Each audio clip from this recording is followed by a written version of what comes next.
The dust kicked up from the horse's hooves as Sarah Mitchell rode hard across the barren landscape of Montana Territory. The sun hung low in the western sky, casting long shadows across the rolling hills that stretched endlessly toward the horizon. She clutched the reins tighter, her knuckles white against the leather, knowing that every minute counted now.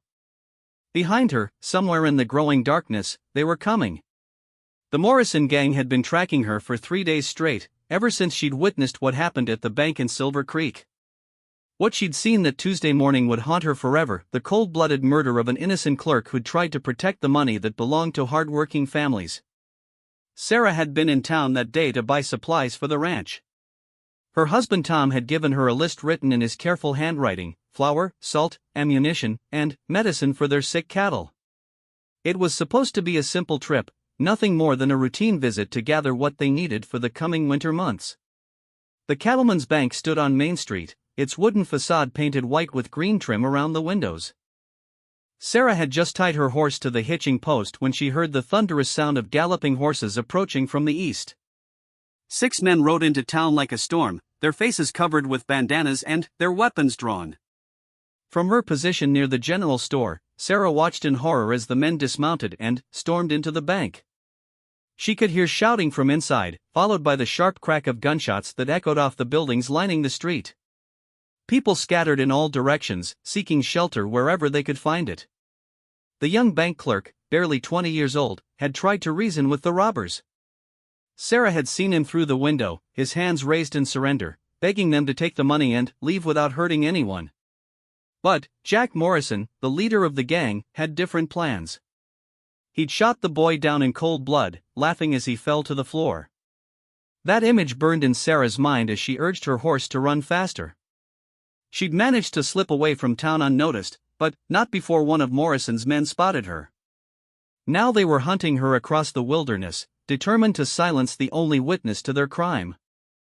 The ranch where Sarah lived with her husband Tom sat in a valley surrounded by rolling hills and rocky outcroppings. They'd built it together 5 years ago when they first arrived in Montana, clearing the land by hand and constructing their home from logs they'd cut themselves. It wasn't much to look at from the outside, but it was theirs, and they'd worked hard to make it a place where they could build a life together. Tom Mitchell was a good man, honest and hard-working, with calloused hands and a weathered face that spoke of long days spent under the burning sun. He'd served in the Union Army during the war, and the experience had taught him the value of standing up for what was right, no matter the cost. When he'd married Sarah 3 years ago, he'd promised to protect her from any danger that might come their way. As Sarah's horse crested the final hill before home, she could see the warm glow of lamplight in the windows of their cabin. Tom would be waiting for her, probably wondering why she was returning so late from what should have been a simple trip to town. She dreaded having to tell him what she'd witnessed, knowing that it would put both of their lives in terrible danger. The Morrison gang had a reputation that stretched across 3 territories. They were wanted for robbery, murder, and, worse, with bounties on their heads that totaled more money than most people saw in a lifetime. Jack Morrison himself was known for his cruelty, leaving no witnesses alive when he and his men struck. Sarah's horse stumbled slightly as they descended the slope toward the ranch, tired from the hard ride across difficult terrain. She patted the animal's neck gently, whispering words of encouragement. Just a little further, she told herself. Just a little further and they'd be home. But, even as she approached the familiar fence line that marked their property, Sarah knew that home might not be the safe haven she hoped it would be. The Morrison gang wouldn't give up their pursuit easily. They'd keep coming until they found her, and, when they did, neither she nor Tom would be safe. The cabin came into full view as she rode into the yard. Tom appeared in the doorway, his tall frame silhouetted against the light from inside.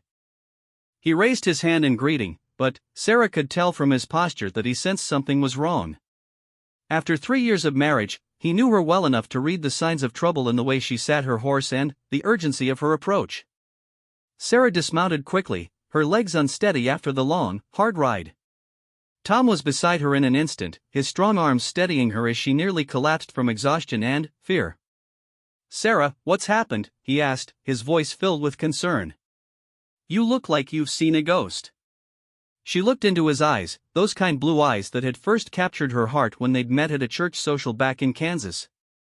How could she tell him that their peaceful life was about to be shattered by the violence she'd witnessed? How could she explain that death itself was riding toward them across the darkness?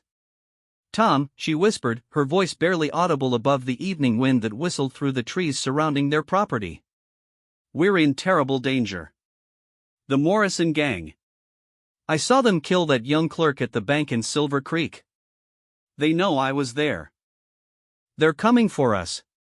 The quilts Sarah had sewn by hand, the furniture Tom had crafted during the long winter evenings, the photographs on the mantel that captured happier times, all of it might be destroyed before dawn broke over the Montana hills. Tom moved immediately to his gun cabinet, checking his rifle and pistol to ensure they were loaded and ready. Sarah watched him with a mixture of fear and admiration. Her husband was a good man, but he was also a practical one who understood that sometimes violence was the only answer to violence. "We could try to run," Sarah suggested, though she knew even as she spoke the words that escape was unlikely. The Morrison gang had horses too, and they knew the territory well. Running would only delay the inevitable confrontation. "No," Tom replied firmly. "This is our home. We built it together, and we'll defend it together. Besides, if we run now, we'll spend the rest of our lives looking over our shoulders, never knowing when they might catch up to us." Sarah knew he was right, but that knowledge didn't make the fear any easier to bear. She moved to the window and peered out into the growing darkness, searching for any sign of approaching riders. The night was still and quiet, with only the gentle sounds of their livestock settling down for the evening. But somewhere out there in the blackness, 6 dangerous men were drawing closer to their home, driven by the need to eliminate the only witness to their crime.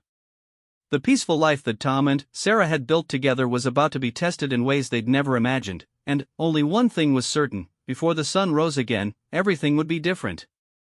The sound of approaching horses reached them just after midnight. Tom had been keeping watch from the front window while Sarah tried to rest, though sleep was impossible under the circumstances. The steady rhythm of hoofbeats on hard ground grew louder with each passing moment, and both of them knew their time of waiting was over. Tom extinguished the lamp, plunging the cabin into darkness. The moonlight filtering through the windows provided just enough illumination for them to move around without stumbling. He positioned himself near the front door with his rifle ready, while Sarah took up a position by the side window with Tom's pistol gripped tightly in both hands. "Remember," Tom whispered, "don't shoot unless you have a clear target. We don't have ammunition to waste." Sarah nodded, though her hands trembled slightly as she held the weapon. She'd fired guns before during their time on the ranch, mostly to scare away coyotes that threatened their livestock, but she'd never shot at another human being. The thought of taking a life, even to defend her own, filled her with dread. The riders came to a halt somewhere near the fence line, their horses snorting and stamping in the cool night air. Through the window, Sarah could make out 6 dark shapes silhouetted against the star-filled sky. Jack Morrison's voice carried clearly across the yard, rough and menacing. "We know you're in there, Mrs. Mitchell," he called out. "You saw something in Silver Creek that you weren't supposed to see. Now we need to have ourselves a little conversation about that." Tom looked across the room at his wife, his expression grim but determined. They both knew what kind of conversation Morrison had in mind. The outlaw leader wasn't known for leaving witnesses alive, regardless of what promises he might make. "What do you want?" Tom called back through the door, buying time while he tried to assess their situation. 6 men against 2, with limited ammunition and nowhere to run. The odds weren't good, but they'd have to make the best of it. "I want your wife to come out here where we can talk proper like," Morrison replied. "She's got information that belongs to me, and I aim to collect it." "She's not going anywhere," Tom answered firmly. "If you want to talk, you can talk from where you are." Morrison's laughter was cold and harsh, echoing off the surrounding hills. "You don't seem to understand your situation, rancher. We've got you outnumbered and outgunned. This can go easy, or it can go hard, but either way, we're getting what we came for." Sarah moved closer to her window, trying to get a better view of the men outside. In the moonlight, she could see Morrison sitting tall in his saddle, his hat pulled low over his eyes. The other 5 members of his gang had spread out around the yard, positioning themselves to cover all possible escape routes from the cabin. One of the outlaws had dismounted and was creeping closer to the house, using the woodpile and water trough for cover. Sarah could see the gleam of metal in his hand as he moved, a pistol ready to fire at the first opportunity. Her heart pounded as she realized how exposed she and Tom were, trapped inside the cabin with no way out. "Listen carefully, Mitchell," Morrison continued. "We're going to count to 10, and then we're coming in after her. You can make this easy on yourself by sending her out, or you can make it hard by trying to play hero. Either way, she's coming with us." Tom glanced around the cabin, his mind racing as he searched for some advantage they could use.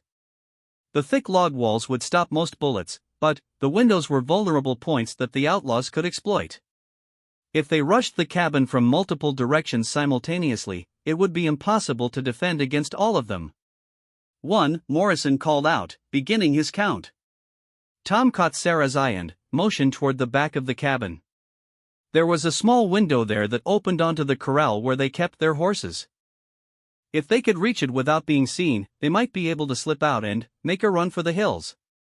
2. Sarah understood immediately and began moving toward the back of the cabin, staying low to avoid being silhouetted against the windows. Tom followed close behind, his rifle ready to provide covering fire if necessary. 3.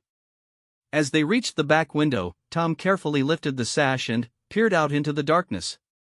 The corral was empty except for their 2 horses, who stood nervously at the far end, sensing the tension in the air. Beyond the fence, the open rangeland stretched away toward the distant mountains. 4. Tom helped Sarah through the window first, then passed her the rifle before climbing out himself. They landed softly in the dirt beside the cabin wall, the sound of their movement masked by the restless movements of the horses and the continued counting from Morrison. 5. Moving carefully along the back wall of the cabin, they made their way toward the corral fence.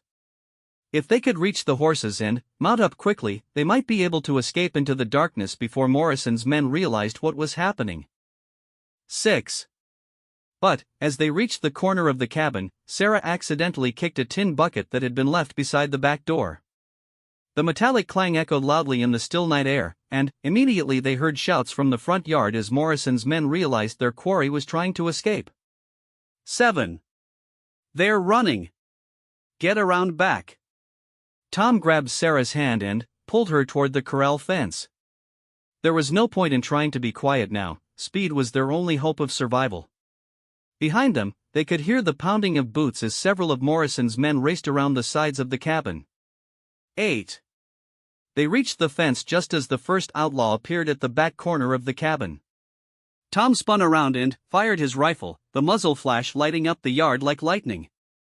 The bullet struck the man in the shoulder, spinning him around and sending him crashing to the ground with a cry of pain. 9. Sarah was already climbing over the fence when the second outlaw appeared from the other side of the cabin. This man was faster and more careful than his companion, taking cover behind the water trough before returning fire. His bullet splintered the fence post just inches from Sarah's head. 10. Time's up. Tom vaulted over the fence after his wife, landing hard in the corral dirt. The horses were spooked by the gunfire and were running in circles, making it difficult to catch them. Sarah managed to grab the halter of Tom's chestnut gelding, but her own mare was too frightened to approach.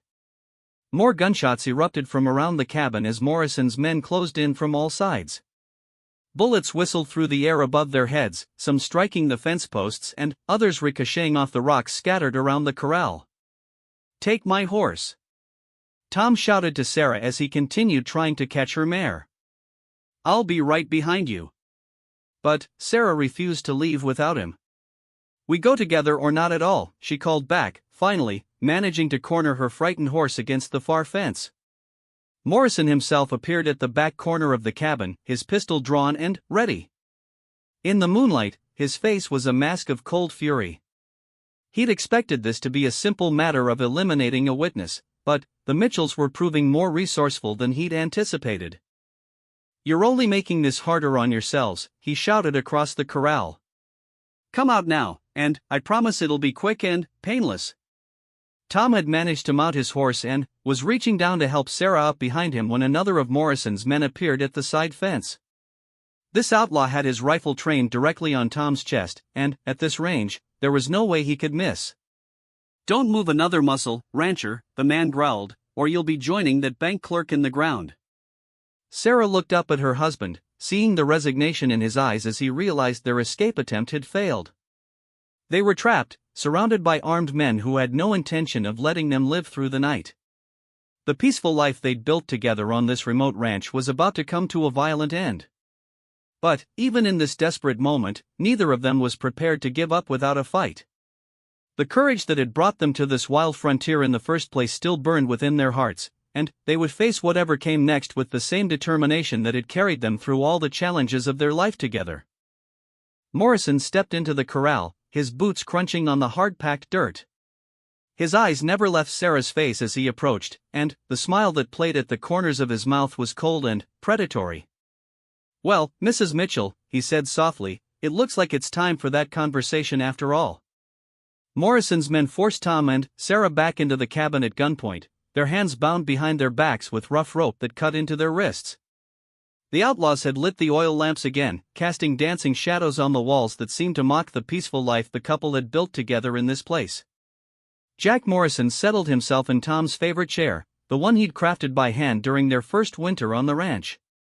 The outlaw leader's presence in that chair felt like a violation of everything sacred about their home. His cold eyes studied Sarah with the calculating gaze of a predator sizing up its prey. "You know," Morrison said conversationally, pulling out his pocket watch to check the time, "I've been thinking about our little problem here." "You saw something in Silver Creek that you shouldn't have seen, Mrs. Mitchell." "That puts me in a difficult position." Sarah lifted her chin defiantly despite her fear. "I saw you murder an innocent boy in cold blood." "That's what I saw."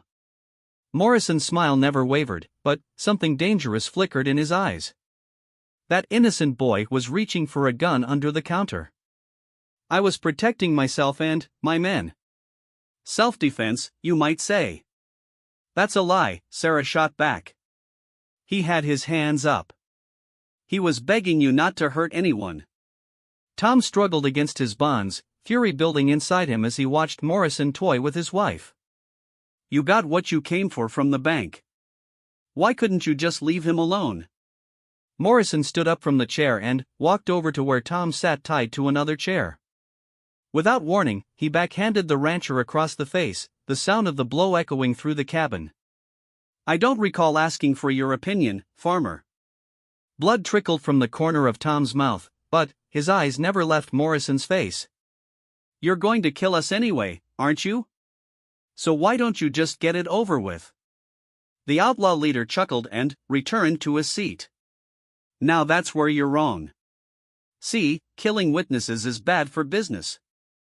It brings too much attention from the law, gets people all riled up and looking for justice.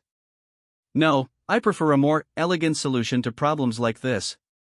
One of Morrison's men, a scarred brute named Rodriguez, leaned against the cabin wall cleaning his fingernails with a hunting knife. "What you got in mind, boss?" Morrison pulled a small glass vial from his vest pocket, holding it up to the lamplight so the clear liquid inside caught the glow. "This little beauty here is chloral hydrate. Very popular with doctors back east for putting patients to sleep before surgery. But, in the right dose, it can cause permanent memory loss." Sarah felt a chill run down her spine as she understood what he was suggesting. "You want to drug us?" "Just you, my dear," Morrison replied. "A sufficient dose of this will wipe out the last few days from your memory completely. You'll never remember what you saw in Silver Creek, which solves my witness problem without creating the kind of heat that comes from killing respectable ranchers." Tom struggled against his ropes again, desperation giving him strength. "And what about me? You can't expect me to just forget that you were here, that you hurt my wife." Morrison's expression grew thoughtful. "Well, that is a complication. I suppose I could give you the same treatment, but there's always the risk that the memory loss won't be permanent. Sometimes people recover fragments of what they've lost, and that could be inconvenient for me down the road." The silence that followed was heavy with unspoken implications. Sarah understood now that Morrison intended to drug her and kill Tom, making it look like some kind of accident or natural disaster had befallen the isolated ranch. With her memory wiped clean, she'd never be able to identify the men who had destroyed her life. "You're insane if you think that will work," Sarah said, trying to keep her voice steady. "People in town know I went to Silver Creek that day. When they find Tom's body and I can't remember what happened, they'll know something's wrong." Morrison shrugged. "Mountain lion attack, maybe. Or a fall from his horse. Accidents happen all the time out here in the wilderness. As for your memory loss, well, trauma can do strange things to a person's mind. The shock of losing your husband so suddenly, it's perfectly understandable that you might block out the painful details." Rodriguez spoke up from his position by the wall. "What if the drug doesn't work right, boss? What if she dies instead of just forgetting?" "Then, we make it look like grief," Morrison answered coldly. "Poor widow couldn't bear the loss of her beloved husband, took her own life in despair. Either way, our witness problem gets solved." Tom felt sick as he listened to Morrison calmly discuss murdering them both as if he were planning a trip to town. The casual way the outlaw talked about ending their lives made it clear that this wasn't his first time dealing with inconvenient witnesses. "How many other innocent people have you killed?" Tom asked. "How many families have you destroyed with your schemes?" Morrison considered the question seriously. "You know, I've never kept count. Does it matter? In this territory, the strong survive and the weak don't. Your wife was weak enough to witness something she shouldn't have, and you're weak enough to get caught up in her mistake. Natural selection at work." Sarah looked around the cabin, searching for anything that might help them escape this nightmare. The ropes binding her wrists were tight, but she could feel them loosening slightly as she worked her hands back and forth. If she could free herself without anyone noticing, she might be able to create a distraction that would give Tom a chance. Morrison stood up again and walked over to the kitchen area where Sarah kept her cooking supplies. He found a cup and filled it with water from the pitcher, then carefully added several drops of the clear liquid from his vial. "The beauty of this approach," he said as he worked, "is that it's completely untraceable. Chloral hydrate breaks down in the body within hours, leaving no evidence behind. Even if someone suspected foul play, they'd never be able to prove it." As Morrison prepared the drugged water, one of his men noticed movement outside the cabin window. "Boss, we got a problem. There's riders approaching from the east." Morrison cursed under his breath and moved to the window. In the distance, the silhouettes of several horsemen could be seen against the night sky, their lanterns bobbing as they rode toward the ranch. "How many?" Morrison demanded. "Looks like 4, maybe 5, his man replied. "Could be a posse from Silver Creek."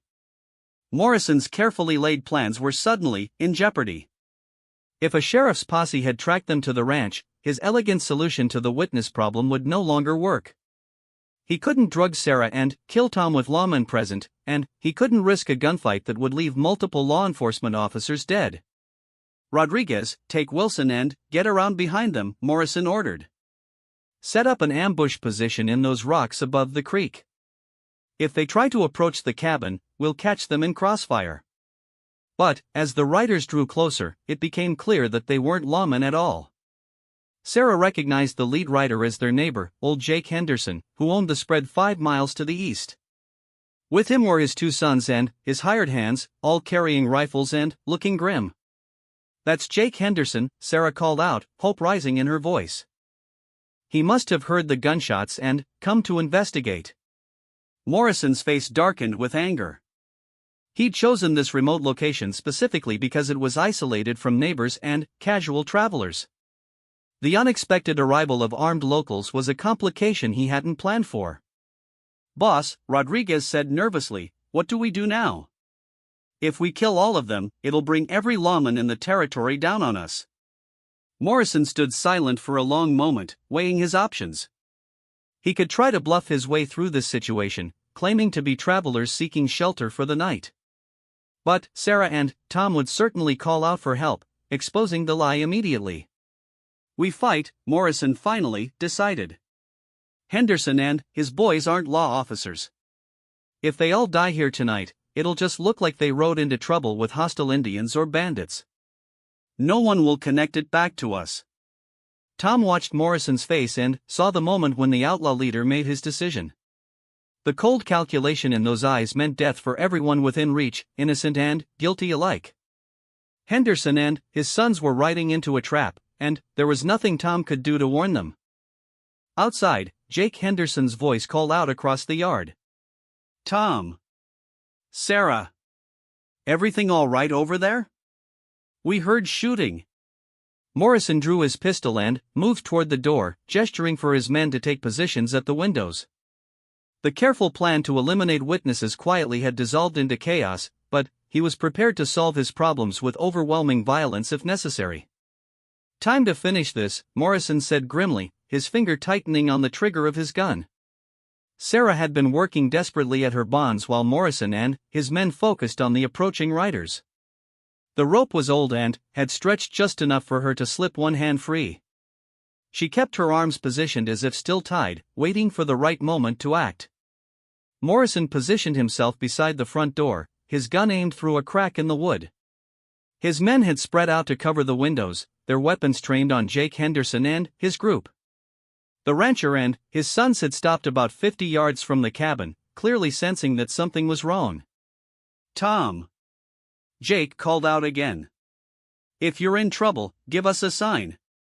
Tom looked at Sarah and saw that she'd freed herself. She caught his eye and nodded toward the oil lamp on the table beside Morrison. If she could knock it over and plunge the cabin into darkness, it might give them a chance to turn the tables on their captors. "Now would be good," Tom whispered, barely moving his lips. Sarah launched herself toward the lamp just as Morrison opened the door to fire at the riders outside. Her shoulders struck the table hard, sending the lamp crashing to the floor. The glass chimney shattered and burning oil spread across the wooden planks, immediately catching fire. The cabin erupted into chaos as flames began licking at the walls and furniture. Morrison spun around, trying to locate Sarah in the sudden darkness. His men shouted in confusion, no longer able to see their targets clearly. Tom had used the distraction to work his own hands free from the loosened ropes. He lunged forward and tackled Morrison around the waist, both men crashing to the floor near the spreading fire.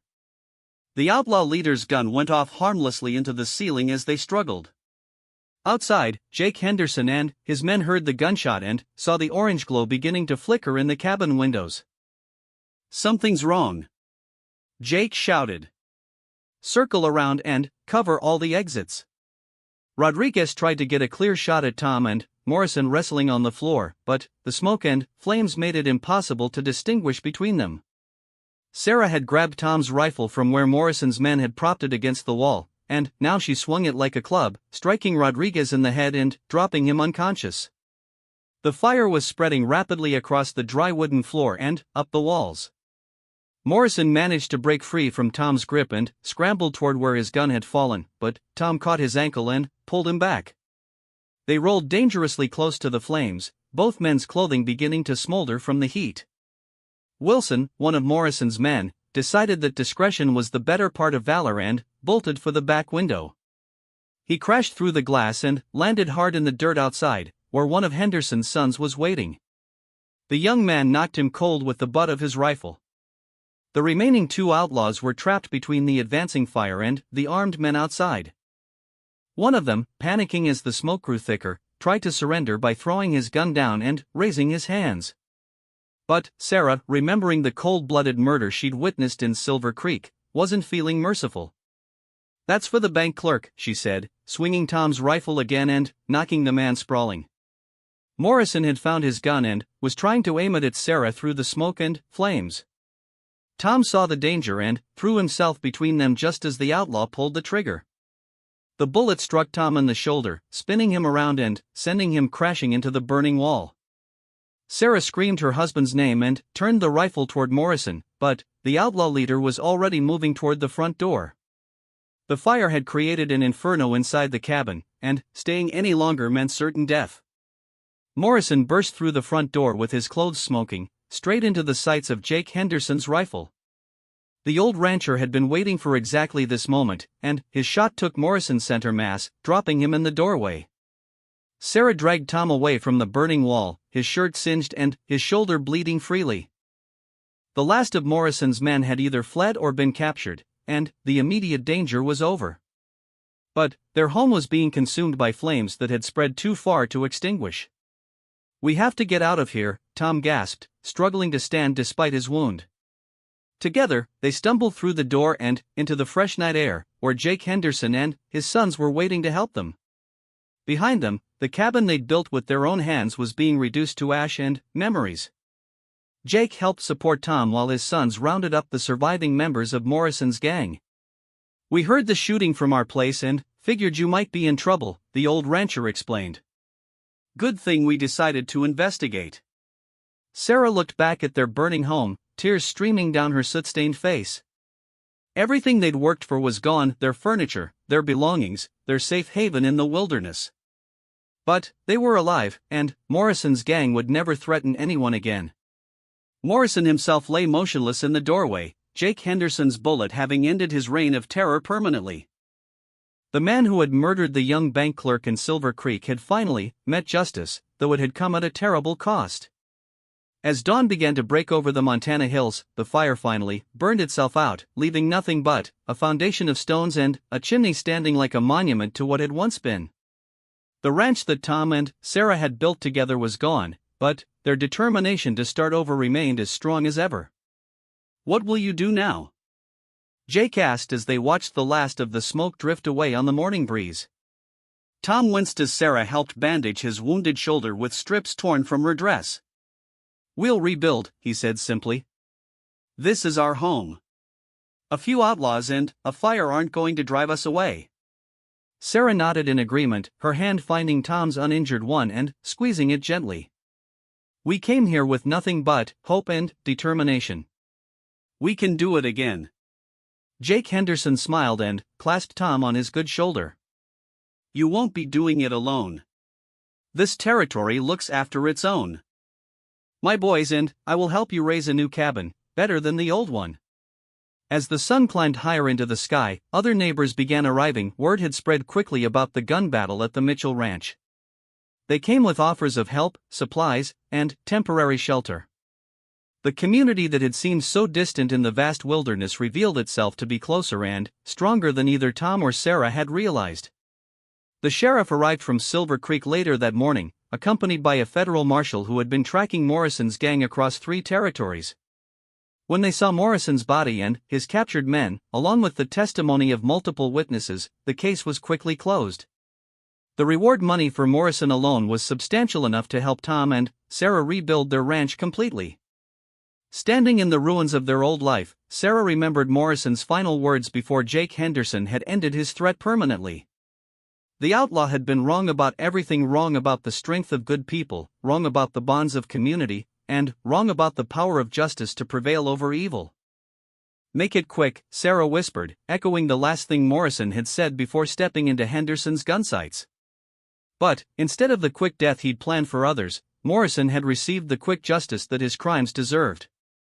Tom heard her words and understood their meaning. He pulled her close with his good arm, both of them looking out over the land that was still theirs despite everything they'd endured. "We'll make it better than it was before," he promised. "Stronger. Safer." Sarah leaned against her husband's solid presence and felt hope returning to her heart. The nightmare was over, and the future stretched ahead of them like the endless Montana sky, full of possibility and promise. The rancher who had frozen in the face of fate had found the courage to defy it, and, in doing so, had discovered that sometimes the strongest response to evil is simply the determination to rebuild something good in its place. Their story would become legend in that part of Montana, passed down through generations as proof that ordinary people can triumph over extraordinary evil when they stand together. As the community gathered around them, offering help and friendship, Tom and Sarah Mitchell began planning their new life. The foundation stones of their old cabin would serve as the cornerstone of their new one, and the memory of this terrible night would remind them always of how precious and fragile their happiness truly was.